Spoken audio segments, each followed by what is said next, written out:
hageze igihe kimwe mvukanye aje imbere y'abasoda bahitana muri umunanje Yohani Rusimbi.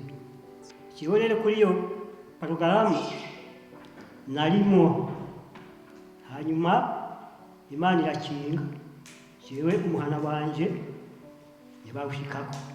Muri umunanje bamaze kumudugana ijisho ryabaye iryo. Uwo miliyoni yo baciye amutwara ku polisi bati wewe genda ku kazi kawe, barampinda cyo kwikomere kwizamu bamutwara iyo barara. Bukeye rero irengero ryiwe ntawarimenye. Umugore wiwe yaraje bukeye ngo nyereka wa wundi yari genda hajya ku gisoda niwe uza kurabira. Avuyeyo ndamubuze ndije mve mu maso namwe marabaza abantu terutaha. Hama rero ngo muragiye uko Jesu namukoze ko na jewe nagiye kuya konti ya leta ya komini sinari kujaho jewe kajya namwe kwaza kumwica je nemera bakankunda sinagiye ngo ntacyo twapfa nawe. Mu Gifaransa mipareke tubita abapionnier.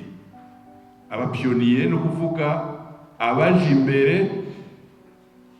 imbere bakugurura inzira abandi batinye kugira ngo Barundi basubire kuhura baganire.